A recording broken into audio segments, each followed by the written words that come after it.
Support WrestleTalk! Be kind to each other in the comments. Hey, hop. Was that the best celebrity wrestling match we've ever seen? Asterix at WrestleMania. Because I think there's other better ones, but certainly at WrestleMania, I think it's kind of without question that it is. I'm Mr. Davis. I'm joined by lukewarm Luke Owen. We did our WrestleMania 37 Night 1 reactions last night. We're going to be doing it all over again this evening with Night 2 and all over again the night after with Raw After Mania, which is almost as long as WrestleMania nights itself. But to kick off, let's talk about... Before we kick off, can we address the elephant in the room, or should I say the hat on their head? It's cold, man. It is cold up in North London. I mean, I am not having a stream here that we're starting with, but he's got a new hat. It is not cold. You know what the rules were. You know what the stipulation was. It's time to take that hat off. You have to take that hat off as per the contract that we signed. So you take that hat off, Mr. Davis. Show the SWAP Nation what they accomplished on last night's WrestleMania reaction stream.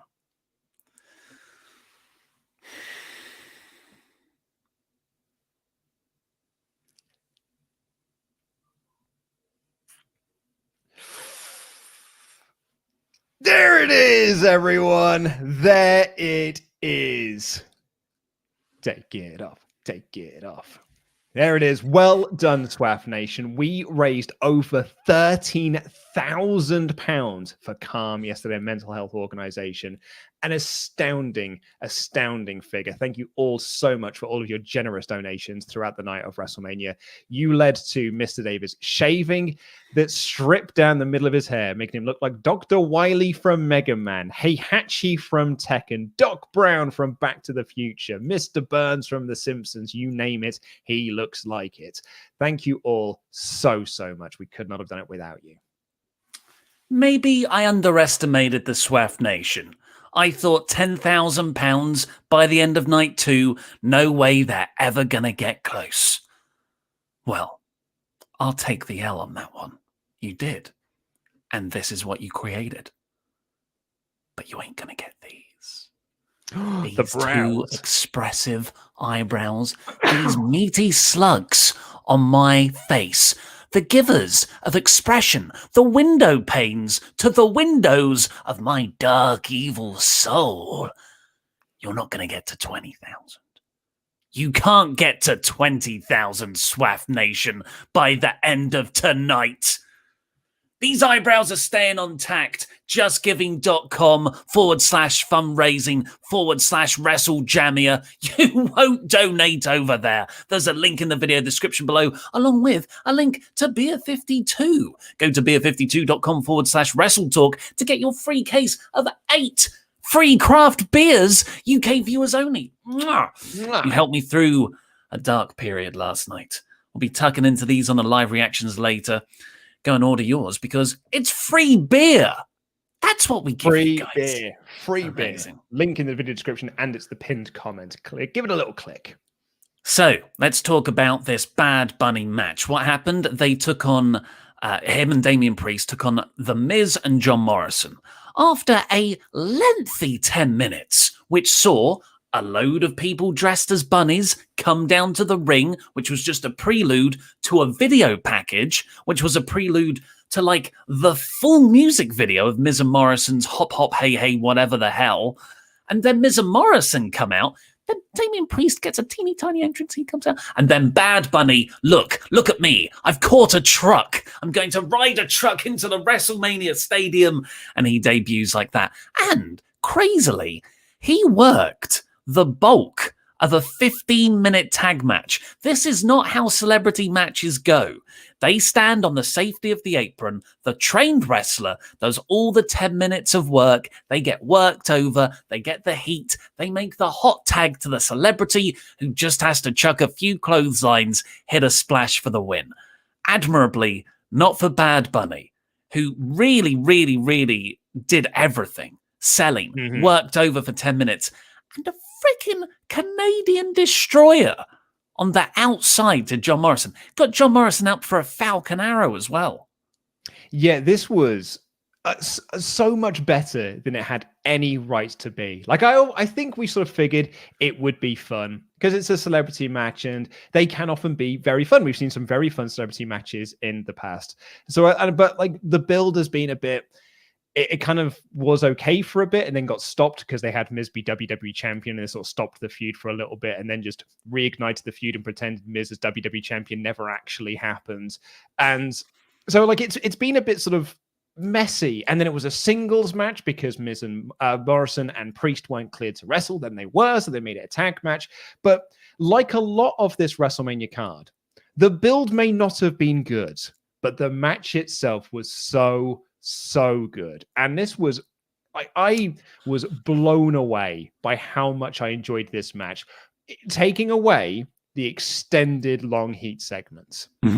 But like just focusing on like Bad Bunny's in ring, you know, his facial reactions were really good. His selling was really good. His fire was really good. He cared, man. And he put the effort in and it really, really showed. Yeah, I think we can all agree that Bad Bunny was a revelation. The reports are he's been working with Adam Pearce and Drew Gulak down at the Performance Center for the last several months. You know, that's something music stars and just general celebrities can't do because they've got other things, right? But Bad Bunny can't really tour right now. So really cool that he got to do that. I think we all do. If I was going to be a wrestler, if I was a celebrity and I got to do my celebrity wrestling spot, that's what we would do. We would want to be worked over. Would want to make The Miz look good, right? Would be the workhorse of the celebrity division. But for the actual match itself, I do think that this is the best celebrity wrestling appearance at WrestleMania. I don't think it's the best celebrity wrestling appearance in general. I think that would either go to Pat McAfee in NXT last year or Shaq or Stephen Amell in AEW over recent years.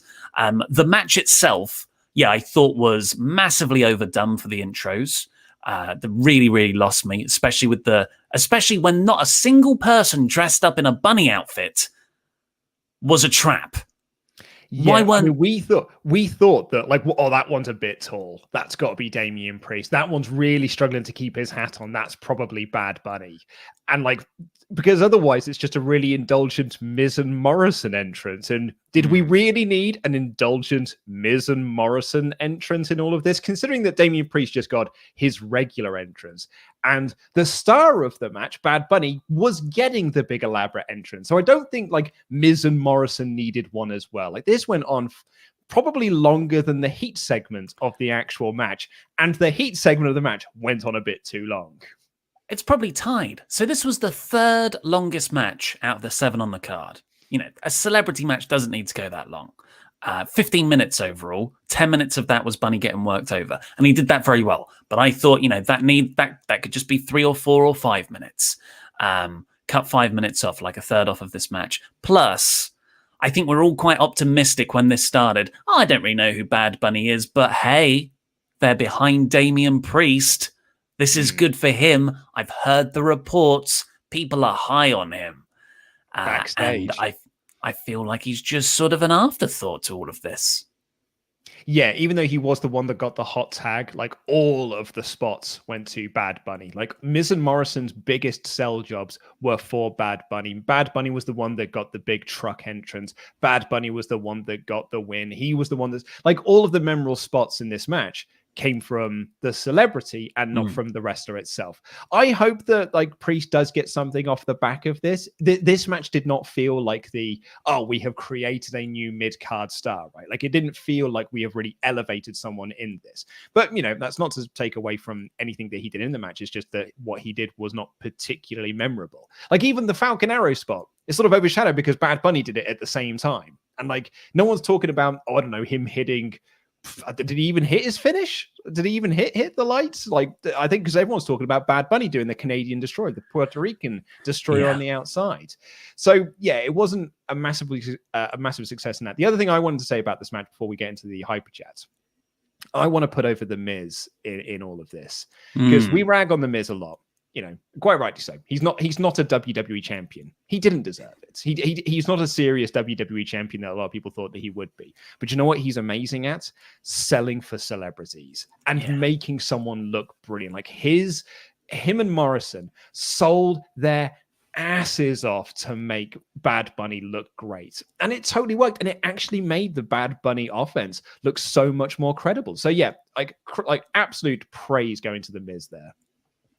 Get all of your Hyperchats into WrestleTalk.com/support. We'll read out every single one of them before the end of the show. Greg Murphy says, was dreading the Bad Bunny match, but ended up having a great time watching it. It was refreshing to see him start the match. As for best celebrity competitor ever, I still think Pat McAfee. I'd agree with you there. Damian Priest felt like an afterthought, though, in my opinion. Hope he goes solo.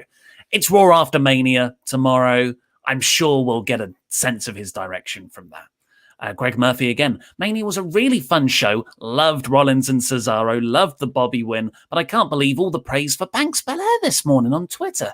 It was a decent match, I guess. Certainly not 5 stars. Feel like been in P&R with Little Sebastian. I just don't get it. Feel like Ben in P&R with Little Sebastian. So that Ben in Parks and Recreation with Little Sebastian. So like Little Sebastian is the beloved horse. Is the horse. But Ben doesn't get it. Like everyone's like, oh my God, Little Sebastian's the best thing ever. And Ben's like, it's just a small horse. Matthew Makovsky, fully expecting okay Bad Bunny will get a few punches, maybe a few kicks, maybe a splash even. He's a celebrity. He's getting to hit a splash off the top rope. But no, he hits a goddamn destroyer. Damn, what a match. And overall, a great show. Love Sasha and Bianca. Disappointed in 0-6, but super happy for Bianca deserved. What's 0-6? So that's Sasha Banks' WrestleMania record. Oh, the streak continues. Cyclone, WrestleMania Night 1 started off sketchy, but I think we all quickly settled into a genuinely great night of wrestling. As much as the stories were haphazard and rushed, the matches were absolutely stellar and fun. Hashtag respect the mods. Hashtag egghead Ollie. Hashtag buy eyebrows. Well, it's not going to happen. Too sweet to those mods as well. What amazing moderators we have. What an amazing moderator team we had last night who had to, file all of those donations that we were getting, including all of the big donations that we were getting throughout the night. What an incredible job they all did. And finally, for now, Homer Star Fan 13. I feel like I need to apologize to Bad Bunny. Before the show, I had no interest in seeing Bad Bunny, but last night he had one of the best matches of the show, and I kind of want to see. Like I said, I don't think the match was. I thought middle of the road for me. Or was my internet a bit weird? It's a little bit. It's crapping out a bit, yeah. I'll leave and I'll hot tag to you. He'll hot tag out. I don't think we're going to see much more of Mr. Bunny. I don't think in WWE. Depends on what his touring schedule is, because he clearly enjoys doing it. But it's slightly better now. But it depends on what his Nick Khan, WWE's Nick Khan, no relation to Tony, has been doing a lot of interviews saying that that's why they wanted to get Bad Bunny for this. They were after Cardi B for WrestleMania as well, because music stars aren't touring at the moment, so they've got time to do shows like WrestleMania. So if once tours start up again, you'll probably struggle to get Bad Bunny back into the ring. But I don't think this is the last we'll see of Bad Bunny in a WWE ring. Yeah, my reception's still bad, hey? Yeah, it's still quite bad, I'm afraid, mate. Let me leave and come back again. That usually fixes it. Oh, man. It's all the porn he's got open. What we'll do is we'll dive into the main show itself. So we had the pre-show. Not a lot really happened on the pre-show. People cut promos. And the reason why we didn't get a lot on the pre-show is because they were waiting for everyone to, I think you might be a little bit better now. Try again. Oh, God damn it. It's still at 1. I don't usually stream Sunday afternoons. Take us through the weather delay.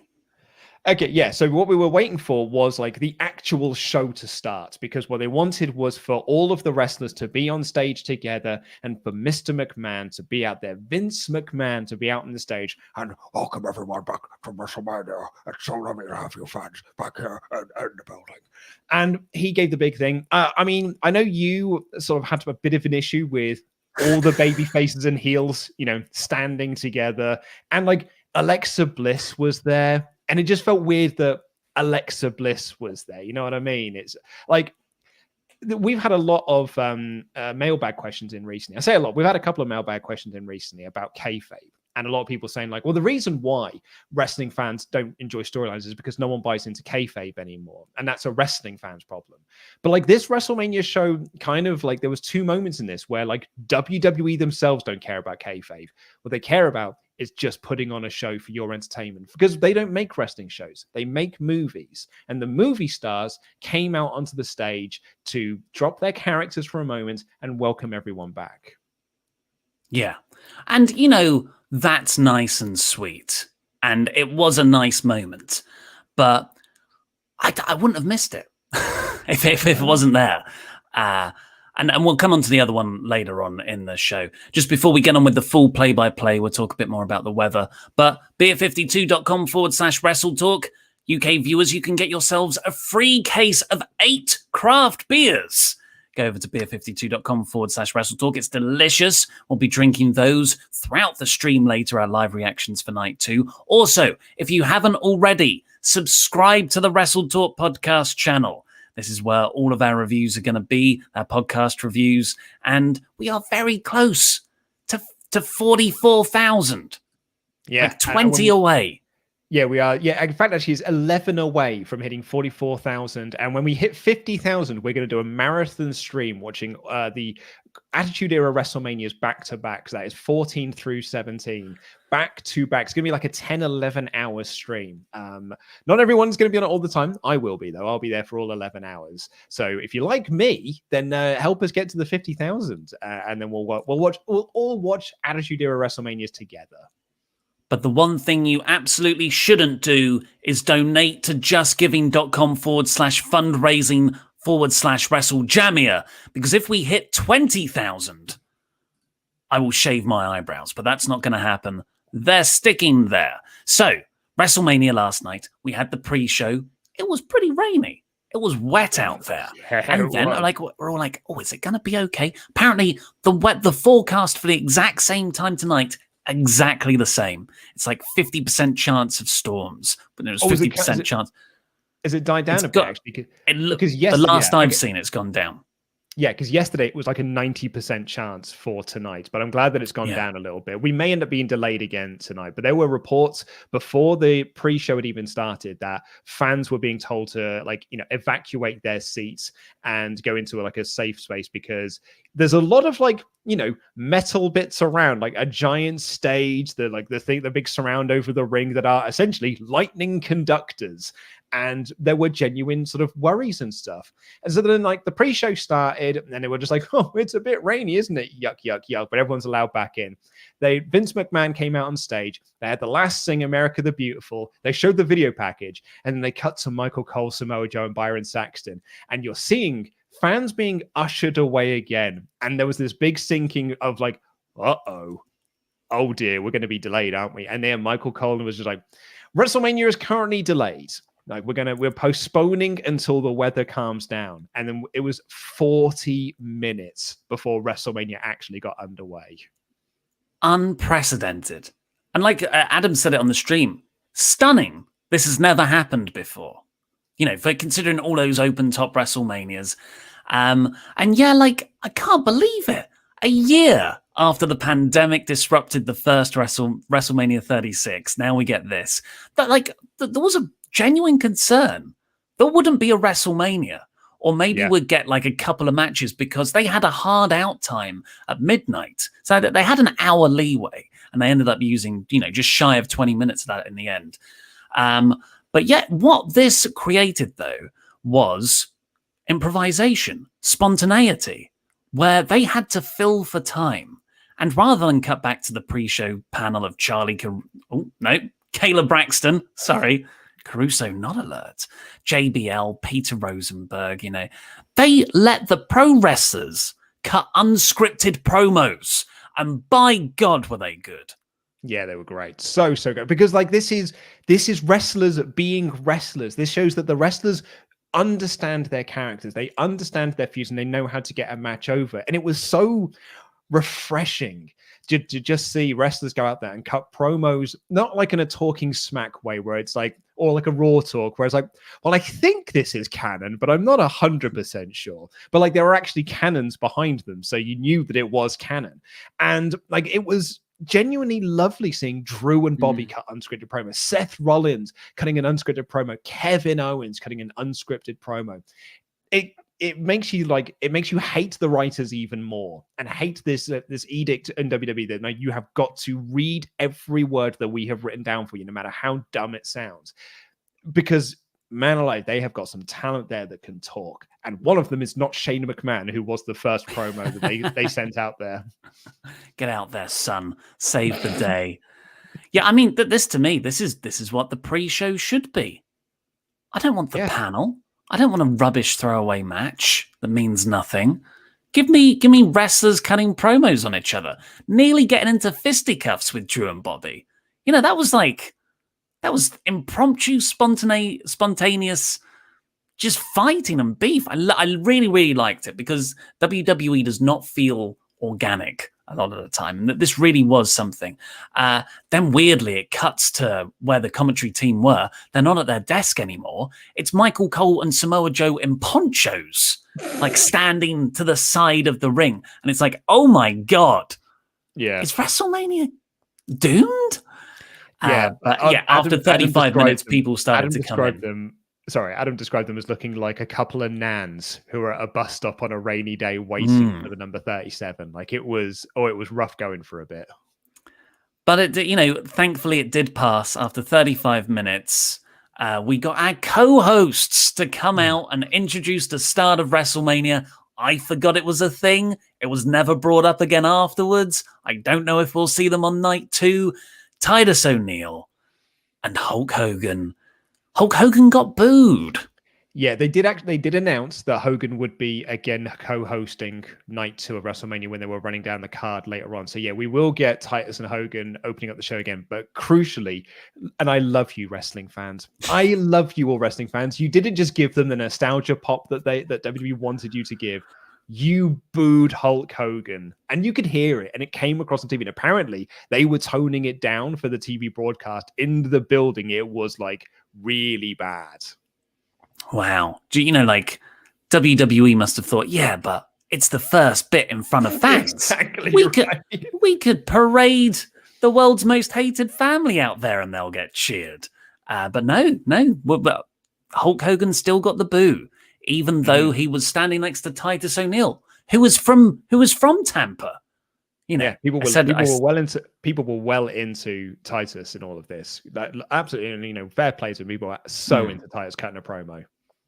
The opening match, though, was an absolute stonker. The first match in front of fans for over a year. I'm so glad it was this one. Drew McIntyre comes out to face Bobby Lashley, and they just had when it started, especially after the rain delay, a few of us were like, I just want to see some big moves. Give me Lesnar Goldberg, 10 minutes of playing the hits. But no, they locked up to start things off, and they worked a Drew McIntyre style match, which I love, which is very psychological. It's very methodical, and it just set the first 5-10 minutes, set up all this wonderful context for the latter half. It went 18 minutes in total, and shockingly, Bobby won by making Drew pass out in the Hurt Lock. Had it locked in for ages.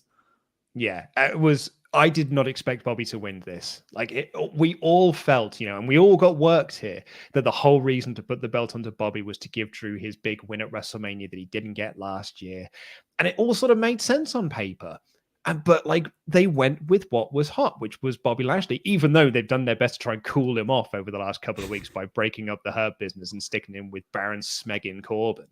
But there was no Corbin here. This was just Lashley and MVP. I will never forgive this company for breaking up the Hurt business, because actually in retrospect, you didn't need to do it. It didn't benefit this match at all by splitting up the Hurt business. I think Bobby actually would have been in that visual at the end of Bobby raising the title with Cedric and Shelton and MVP behind him would have been a much better visual. But we are where we are, and it is just Bobby Lashley on his own with MVP. But I was so chuffed that he won. So thrilled that he won. And the match was worked so well that Drew never hit the Claymore. it was all based around he got into the Hurt Lock and he could not escape it, and that was his downfall. I loved this match, loved it so much. It's very rare that I want to see a big main program like this have a rematch immediately on the next big pay-per-view. Because, you know, like the WWE do that a lot. They tire me out with putting the same match on again and again and again. But yeah, the way they worked it, not hitting that Claymore, I'm not sure that interference works so much. You know, Drew was going to hit the Claymore and MVP just went, all right, mate. Or like, watch out. You know, and Drew stopped and looked at him. And that's when Bobby got in the, you know, the unbreakable Hurt Lock. It was a bit basketball. It was like, yo, Pierce, your mom's going out with Squeak. So I feel like that was a bit lame. You know, MVP must have been shouting all the time. I don't know why that won this part of the match. But yeah, so many cool spots in this. There was one bit where I think Drew botched Future Shock DDT, and he styled it out by hitting another one, which landed perfectly. And he he's doing the thing where he hits it again just to make up for the sort of botched one. But then he picked up Bobby again and hit a third Future Shock DDT. We called it the Three Laddies, the Scottish version of the Three Amigos. And I just thought, that is just such terrific in the moment, on the fly, adjusting to something going wrong. I really appreciated that. And I can't wait for Bobby versus Drew 2. Yeah. Or three, really. I guess. Yeah. Rubber match. I'm all for it. I really, really am all for it. I think it's going to be, and like you, I'm not also one for just, because we had this about Shane versus Braun and being like, oh man, this reeks of a feud that's just going to get repeated at the next pay-per-view. And I don't want to see it. This is a feud I'm all for being repeated at the next pay-per-view. Really, really down for it. A lot of people saying it should have been the main event. And I know what you mean, but I feel like this is a rare WrestleMania where this opening match was main event. Sort of what, like, it felt like a main event. Whoever went there, just because it's the first match in front of fans for over a year. Drew said as much in an interview. Like, he considers this a very privileged spot, and you almost get two actual, genuine main event placings that way. Because I really do agree with what they did with Bianca and Banks, putting them on last. Unfortunately, they then put on the women's gauntlet match, which was naff. And it's a look. It wasn't just the stuff in the ring, which was sloppy and badly booked. You know, the idea of Naomi in her hometown or whatever it is, getting rolled up by Billie Kay in a comedy pin to go out first. Yeah. Like, what the hell are you thinking there? So it's not just the booking. It's not just like Tamina and Natalya won. It's not just all the sloppiness in the ring. It's that this had no story. No one cares about this. It's just a way to get all the women on the card, get the rest as a payday for WrestleMania, and to set up a match for tomorrow night. Yeah, this was no good. Really, really quite bad, quite awful, pretty much from start to end as well. And you're right, like, part of that is because no one cared. Absolutely no one cared. And to be honest, why would you care? Mandy Rose and Dana Brooke have just done nothing but lose to the tag champions. Do you know what Naomi and Lana have done? Nothing but lose to the tag champions, and then occasionally beat Mandy Rose and Dana Brooke, who will in turn have also occasionally beaten Naomi and Lana. So who cares? Who cares about seeing Natalya and Tamina against Nia Jax and Shayna Baszler other than Tamina? Who cares about the Riot Squad in all of this? Because they were a team, then they were broken up, then they came back together. And then like. So you think, okay, well, the reason you've got Carmella and Billie Kay in there as this, you know, announced at the very last minute is because they're going to be the team that goes all the way through. No, they're eliminated second. So why did you save them for that SmackDown shock announcement that we've added a fifth team to this? There was no story into this. There was no substance. It was sloppy as all get out. It was just quite terrible. But, you know, at the end of the day, we're getting Tamina Jax at WrestleMania. God. I was not into this, and I mean, do you know what? I enjoyed this match because we kept getting confused between Mandy Rose and Dana Brooke. Legit, watching the match, getting them mixed up. I felt like JR with the Hardy Boys in 1999. I thought I echo everything you said. I thought the Riot Squad were really hard done by, because I thought they looked awesome. I liked the Joker Harley Quinn cosplay that they were doing, and Natalya and Tamina come out. Natalia throws out Mandy Rose and then forever teases a sharpshooter, then tags in Tamina, who forever gets up and does a splash. I'm like, and Liv Morgan? Hey, dude. It's the veteran way of thinking. You know that this is the finish. So you just take your time to get into those spots because it makes your moves look all the more powerful. It's the Triple H way of thinking. It's the veteran. Jericho does this a lot as well. The veteran way of thinking. It was so anticlimactic. I lost track. I thought another team was going to come out. It was like, oh, they're not the winners though. Oh, what they are? Yeah. So we're getting Tamina and Natalia versus Nia Jax and Shayna Baszler at WrestleMania. No one cares.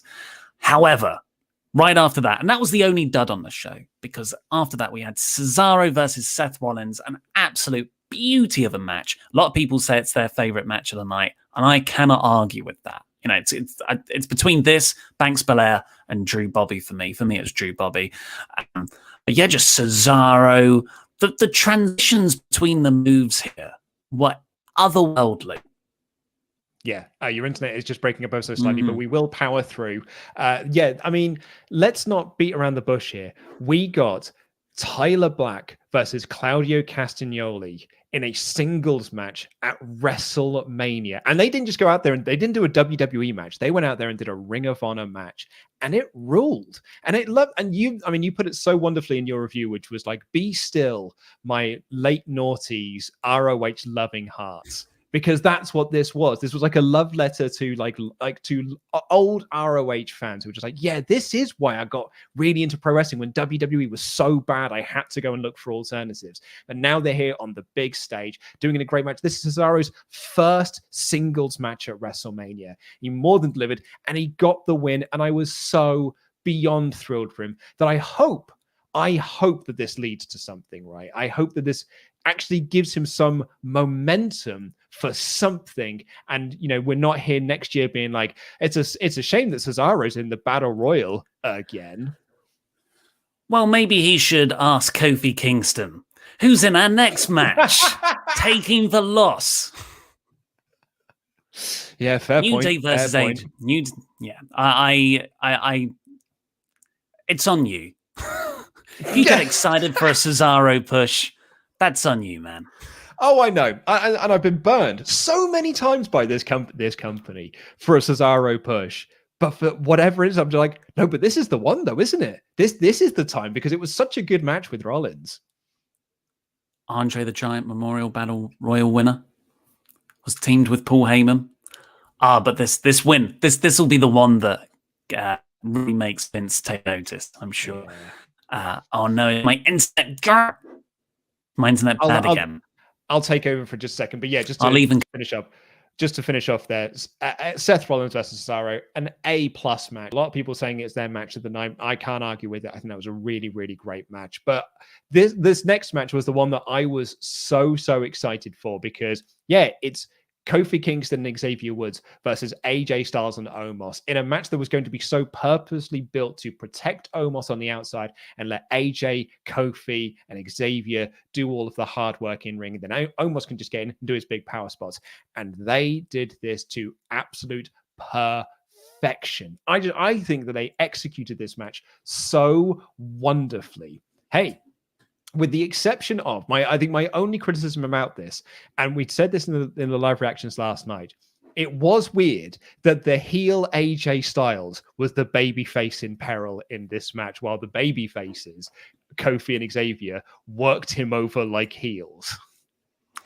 Yeah, it was weird. I don't get why they couldn't just make AJ and Omos baby faces leading up to this. Keep the belts on the Hurt Business. This is another match where the Hurt Business was screwed somehow. Yeah. But, you know, at the end of the day, it's about getting over Omos. And they did a fantastic job of it.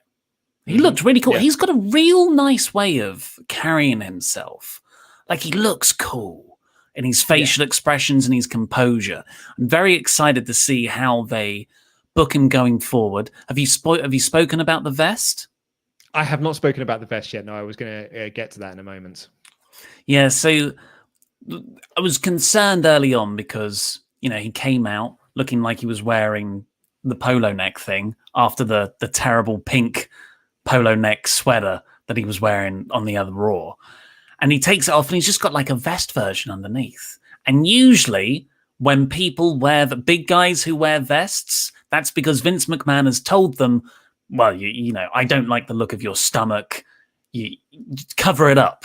We've seen it with Roman Reigns. We've seen it with Braun Strowman. People are using apps. Keith Lee. Big Damo. Baron Corbin. Yeah, Damo was another one. Yeah, like Baron Corbin being called up. The first thing they do is like, oh, you need to put a t-shirt on him. Or like, in Baron Corbin's case, it was like, we need to put a dress shirt on him so we can cover that up. Because Vince McMahon does not like a tum-tum. He does not like people having a bit of a tummy. You need to have rock hard abs if you're going to take your t-shirt off. It's no secret that like, this is why Roman is now wrestling without a shirt, is because he's now got abs. But like previously, you can go back and watch old Shield matches. There's times when he takes bumps and you can see him adjusting down his flak jacket so that his tum-tum doesn't come out, because if his tum-tum comes out, that could be the end of it for him. And like, it was kind of sad for Omos, because then you look at him as like, oh man, that just means that Vince did not like his tummy and now he's got to wear a shirt and that. But that aside, there was a moment when he got up and he was on the apron, right? And AJ Styles is in the ring. And we are, cynical, jaded, older wrestling fans. We're just like, well, he's only getting the push because he's the big lad. Vince McMahon loves big, sweaty men, etc., etc. He's only there because he's the big, tall lad. And then he stands on the apron and Laurie just goes, oh, it's quite cool though, isn't it? He's so tall. Like, it's... And I was like, yeah, it is, because he is an attraction. He's like 12 foot tall, and you paired him with AJ Styles, who's 4'11". And it's like, yeah, of course it's going to look amazing, and it totally worked. And I was there going like, hey, he's actually quite an imposing figure. I can't wait till he gets in the ring and sees what he does. I thought this match was like pretty much perfection in terms of all the spots they gave him. All of the way the guys sold for him, the sort of finishing phenomenal forearm off his shoulders, which Blompier had already fantasy booked. Like this was a great way to present him. Sorry to be the Debbie Downer, but we know where this can go from here. But give it a couple of weeks. Oh, was he bullied? Are we going to put that he was bullied in his character, or is he going to start, I don't know, wearing the more pink t-shirts again? When he does the big babyface turn, maybe that the next story their line will do is that AJ's bullied him. Like AJ is bullying him, and that's going to be the storyline, because that is Vince McMahon's other favorite storyline, isn't it? It's the misunderstood giant, or the intellectual giant, the giant who was vulnerable and bullied. We've literally just had it with Braun. So yeah, it's a very high possibility that we get that character with Omos. Actually, but you know what? I'm actually glad that Omos and AJ Styles just worked together. Because there was a pang of worry in me that they were going to have a moment when AJ tags himself in so he can get the pin, sowing the seeds of dissension before this team have even done anything. But no, AJ Styles, he hits the big tree slam, and AJ points to him and says, now pin him. And Omos just puts the foot onto Kofi Kingston, former WWE champion Kofi Kingston, Kofi Mania Kofi Kingston, for the 1, 2, 3, the great Khali pin.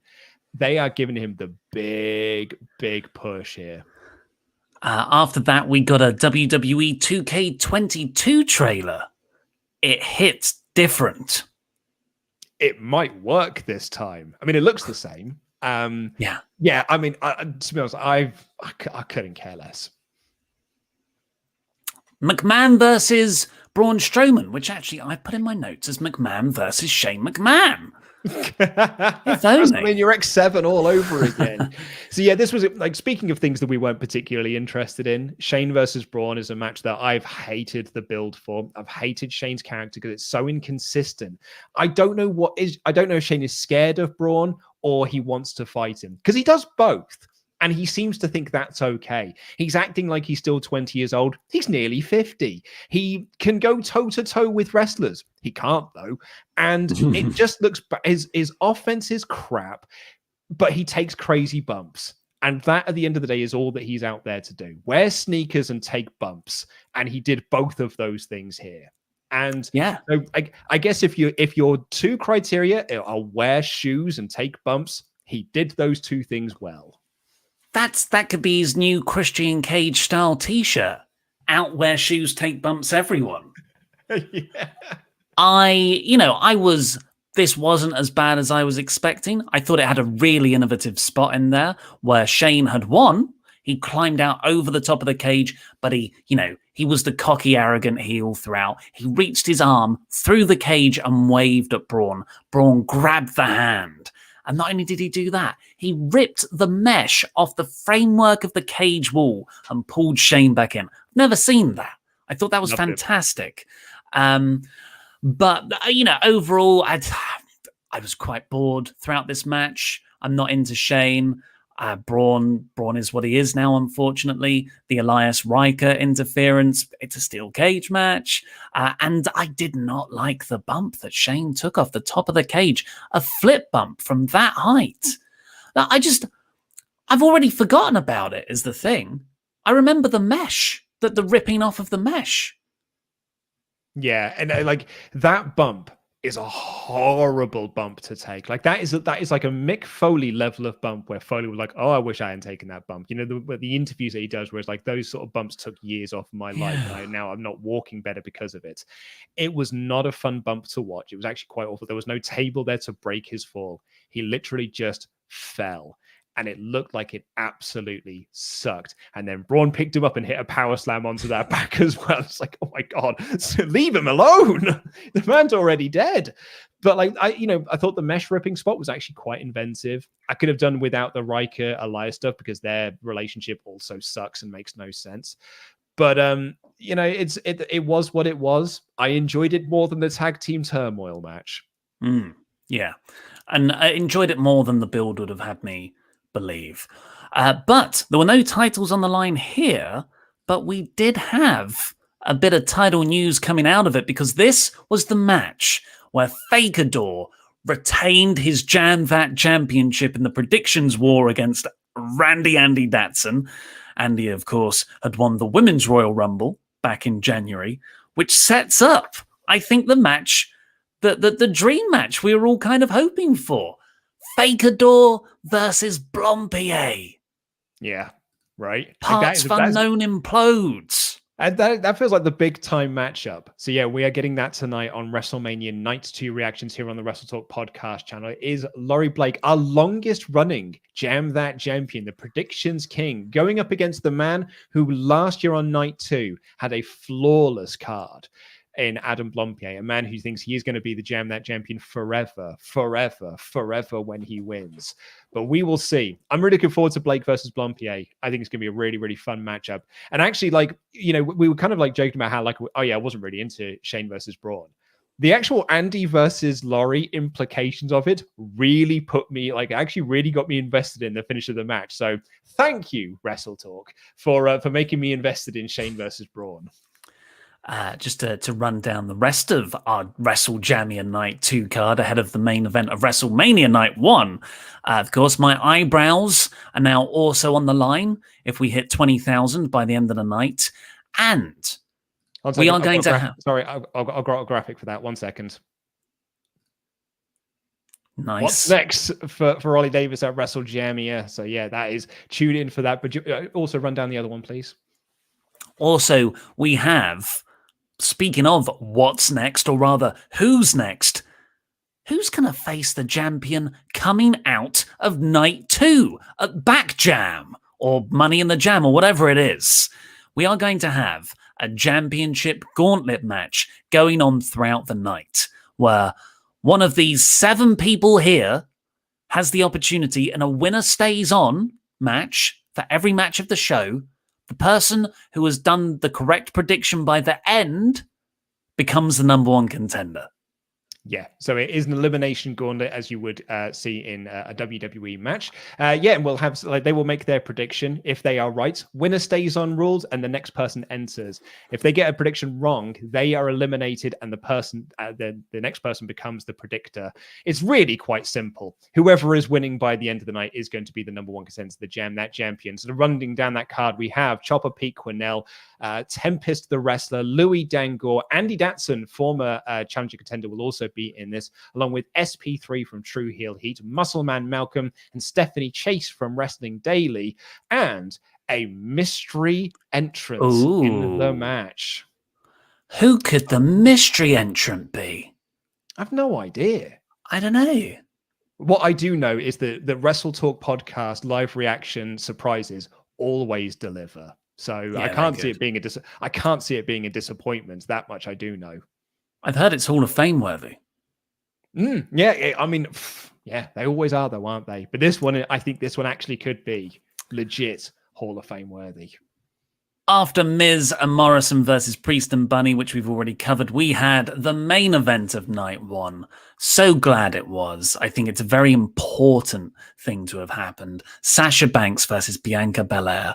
And a lot of people said this when it started. Everyone got the same feeling, which was, this feels like the first proper women's main event, which is bizarre to think because that three-way with Ronda, Becky, and Charlotte was a pretty big deal, and WWE did not shut up about it. And I don't know. This felt like the one. This felt like the one that wasn't the big pushed one. I don't know if I'm not really describing this. I totally get what you mean, but also it's because the last women's main event that we had at WrestleMania 35 it should have been Becky versus Ronda. And I think that there are some fans that hold some resentment against Charlotte being added into that match. And Charlotte, then got the title and then it was for both belts, and the finish was a bit bobbins. And so I think that a lot of people don't look upon that very fondly. Whereas here, it was just like, no, these two, the build has been absolutely dreadful at times because they didn't need to be going for the tag belts 5 times or whatever it was that they eventually did. And they kept pinning Sasha, and Bianca wasn't winning either. And it just felt like they lost all of their momentum. But as soon as this bell rung and they stopped crying and they just did a wrestle, it was magic, man. It was exactly what I wanted it to be. It was just so great. It was almost Bailey Banks levels of emotion from TakeOver Brooklyn. And I was so enthralled in this match and Bianca's journey. I absolutely loved it. It's interesting that you can. I don't think it's anywhere close to Bailey Banks from Brooklyn. I think that's genuinely special because what they did there was that they created a story where I was into the characters. What happened here was I was very happy for both of them as people. And I think that's what the match was good. I thought the story they told in the match was good. Yeah. The match was good, but I lacked that extra layer of emotion that would have come with a proper storyline going into it. And I said at the time, we alluded to it at the start of the show, before the bell rang, they both looked at each other and sort of smiled and nodded like, we're doing this. We're really doing this. And, Belair was seemingly crying. Very touching, very sweet. It's hard not to be like, oh, wow, this is an important moment. At the same time, though, there is a bit of me going, that's unprofessional. That's like corpsing in a very serious moment of a play, because I'm here as a viewer wanting to be invested in you two not liking each other. You've got a bit of a blood feud going on. You're fighting for the title. I don't want you to be sort of stepping out of character in that way. I know that makes me a Grinch. I know that. Look at me. I know how that makes me sound, but I'll just save it till after the match. I get it. I totally get it. And do you know why Banks and Bailey worked so well in Brooklyn? Is because they didn't do it before the match. They had the video package, and that they both made their entrances, and they were both in that moment. As soon as the bell rung and it was all over, they did and at the end of a play, they gave their bows, and they cried and they hugged, and the other horsewomen came down, and it was a truly emotional moment. and maybe this does make me sound like a Grinch. I sound like an old man. I'm an old man yelling at cloud. Like, I totally get that. Call me a Jim Cornette, if you will. Like, but this is perhaps it's just a bit old school. But like, if I'm watching Avengers Endgame, and when Tony, Cap, and Thor walk up to Thanos before like that final battle, and they all just sort of like go, you know, they basically sort of look at each other and go like, wow, this is really important. This is a really big and special moment. It would take you out of it, right? But it doesn't, because they don't do that. And you're invested in them as characters going into this fight with Thanos. And in that moment, when they sort of looked at each other, and you got heel Sasha Banks being like, I'm so proud of you. I'm so happy for you. I'm like, no, you're the boss. Because then the bell rings and just like, and now I'm the boss. Now I'm just going back into character. So it's just a bit jarring. However, at the same time, oh God, what a wonderful moment. Like, it's so lovely. Yeah, and, like, I know, that's it. And the genuine emotion on Bianca's face like nearly like brings a tear to your eyes. Like, oh my God, this is so important. So, and again, it is historic and stuff. So like, yeah, I'm very conflicted on this. And I can see both sides of the arguments. And I agree with both sides of the arguments. Are we saying we can hold two conflicting arguments in our head at the same time? We don't have to come down on a side. We can say we feel both ways about a situation. But that's not what the internet is for. I hated this. Yeah. I'm kidding. I thought the match was fantastic. I quickly forgot about that nod breaking character moment, but I would have preferred it would not be there.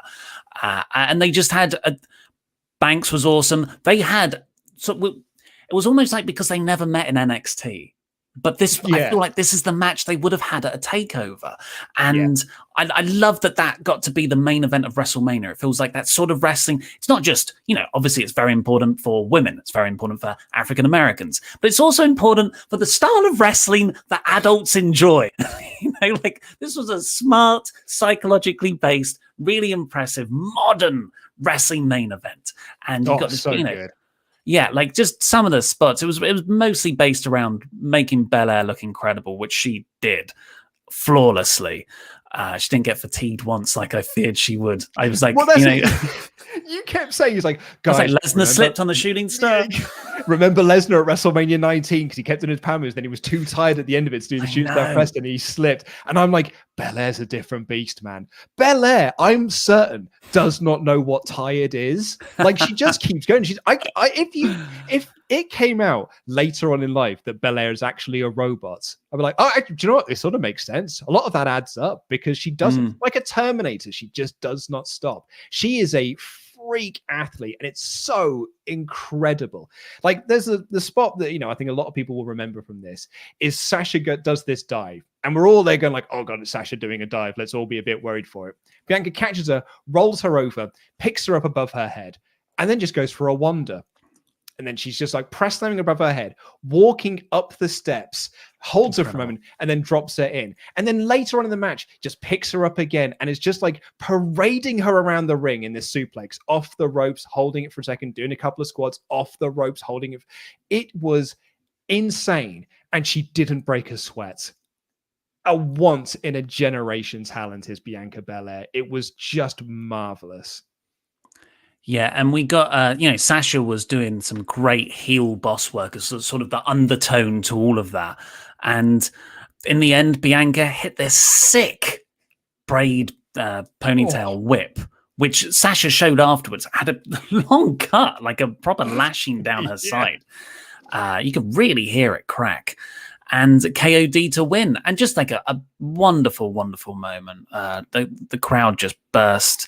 I think, there was so much in that moment. It was that everyone was happy for Bianca as a person. They're also happy for her as a woman, as an African American, as wrestling fans who have not been able to watch wrestling live. This was the end of the first night of night one. It was just such a wonderful bit of our sport that I think has really left everyone on a big, big high. Yeah, I loved this. I can't say enough good things about the match and the moments and everything that came afterwards.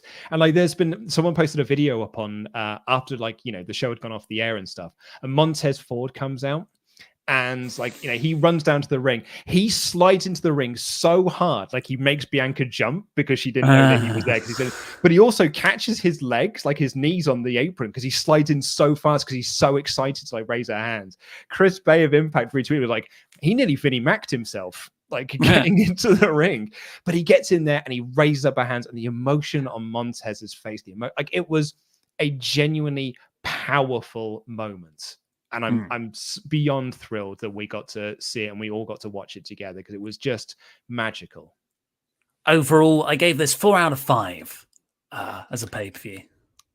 I would have given it this 5 out of 5. Like, I know that the Braun Shane match did really little for me, and the tag match, the tag gauntlet was absolute bobbins, but everything else on this 100% delivered for me. I loved the opener. I loved Rollins Cesaro. I loved the AJ Omos tag match. I loved the main event. I loved the Bad Bunny tag match so much. When this show was on fire, it was the greatest. And it was one of those times where I was thinking about it last night when I was like packing up all of my stuff, where I was like, WWE just put on a wonderful night of wrestling. And then I stopped myself. I was like, well, of course they did. They have the greatest roster of wrestler on the planet because they spent the last 10 years signing all of the best wrestlers on the planet. So yeah, they can do these shows all the time. They just often choose not to. And that's really frustrating to be a fan. But like, this is one of those nights where they put something out there for the fans and we all got to enjoy it and love it. And I loved it. Let's see what all you guys thought. WrestleTalk.com/support. Get in your hyper chats. We'll read out every single one of them before the end of the show. Sam Mort, been so busy, I rarely get to watch these live, so not commented for a while. I'm currently watching your reactions from last night, so I'm just popping in to say the WWE title and main event matches were awesome, and I'm torn on which one I preferred. A daylight between them for me. Yeah. Pat Bostis, did anyone notice Bianca Belair Titantron is still EST of NXT? No.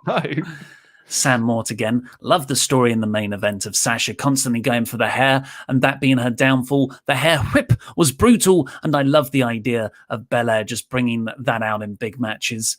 Sam Mort again. MVP was brilliant as always throughout the match, shouting things like get off your back, etc. With Bobby winning, I like that result. Makes the Hurt Business stuff even more brutal. Also, a WWE title match I actually want to see a rematch for. Yes, totally agree. And Sam Mort again, love you guys. What do you think is the best match of the week so far? Belair Banks, Ciampa Walter, Lashley Drew, O'Reilly Cole, something else? I'm unsure, man, because O'Reilly Cole was a banging match, and I loved, like I was saying on the stream last night, watching Walter make an entrance is the first time where, probably since the pandemic started, where I'm like, oh man, I want to go to a wrestling show and I want to watch Walter make an entrance because he is a star. So I still don't know where I stand. I think I won't really know where I am until like end of tonight. What about you? Ciampa Walter, but I loved Drew Lashley. I loved it. Bacon Rasher. Hi, lads. Really good show last night, and I agree with 4 out of 5. Thanks to the whole WrestleTalk team for making it a great night all round, and the mods. Hard work. Looking forward to spending tonight with WrestleTalk again. Cesaro was amazing, and so over. Please push him now. Jam that jam. I know. I'm Bacon. I'm with you, dude. Sam Wall, that show was my favourite wrestling show of the year. I got emotional seeing fans back and seeing how happy the wrestlers were. Mania delivered without any huge shock returns or debuts, just great as advertised. Wonderful got a night idea. too. Yeah. Got a night 2 coming. RP Degnan. Okay, show last night. Women's tag match. Shane and Hogan brought it down for me. Going to put money on Flair showing up tonight and putting herself in the Raw title match and winning because woo. We've got some other ideas here. We actually were going through like who we think is going to make a return here. Some people think that Brock is going to be there for the Roman match. Some people, think that Flair might be around. Becky Lynch is trolling people again, saying that she's going to be showing up. Ronda is another one as well. Tigri Shakir says a really good celebrity match happened in TNA with D'Angelo Williams. He used to be a running back for Pittsburgh and Carolina. They sure did. Like actually, TNA have had a bunch of really good celebrity matches. Chris Dudley, hey guys, love the channel. Luke and Ollie fought live. Watching yesterday, I couldn't help but shake my head. The fall from Evolution to the tag team turmoil last night, so disappointing. The disparity in Thunder Rosa versus Britt Baker in this, my word. Thoughts? Yeah, but look, you got Bianca Banks in the main event. Yeah, it's not. Like, it's now not a it's not a women's division based discrepancy. Sorry, is my internet conking out again? A little bit, yeah. Carry on. No, I know, I agree. Just to echo what you said, like it's not just like if one match is bad, then the whole division falls. It is just because you've actually got great stuff across the card and bad stuff across the card. Same you've got in the men's division. Nate S. Ollie is a mustache away from being Dr. Wily from Mega Man.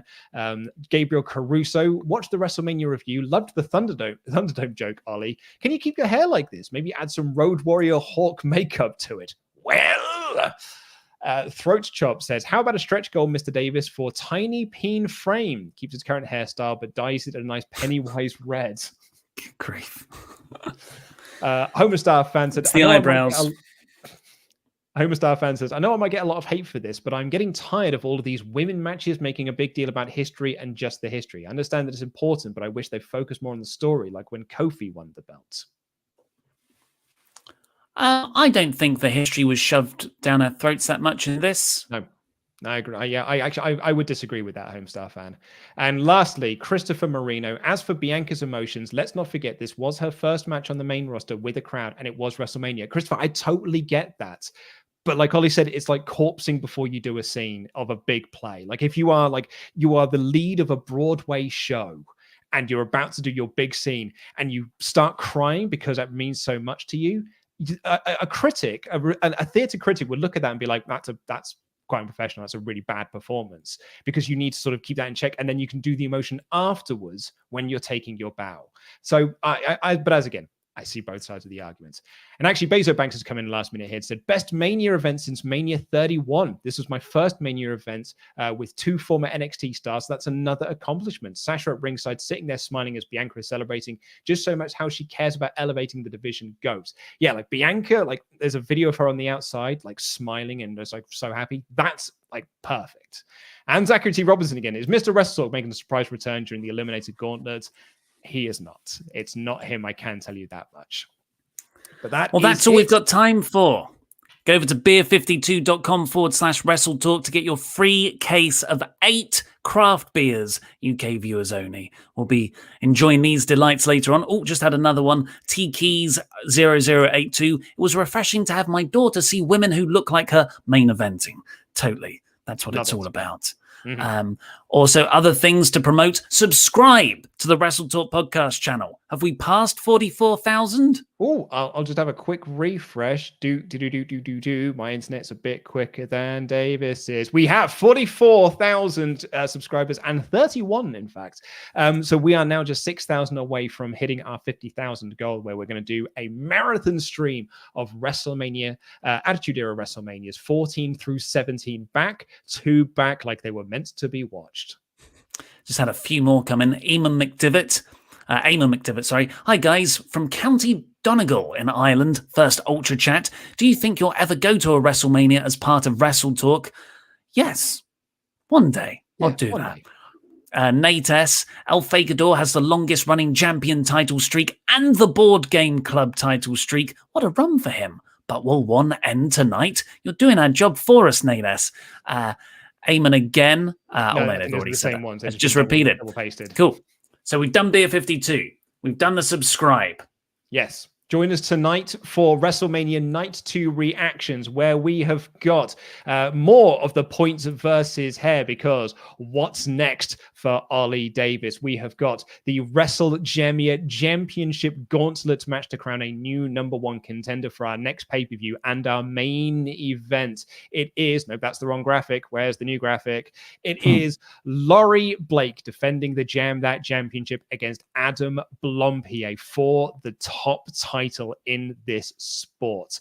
It's a very, very packed night. Also, there's some great wrestling on the actual WrestleMania card. So, like, there's also that to tune in for if you want to watch. And come join us for a fun old time. And whatever the Fiend versus Randy Orton's going to be, dear God, let's hope there's no weather delays. Remember, don't go and donate to our WrestleJamia page. Links in the video description below too. Otherwise, I'll have to shave my eyebrows tonight if we pass £20,000. I've been Mr. Davis. That's been Lukewarm Luke Owen. Jam that jam. Jam that jam. I mean,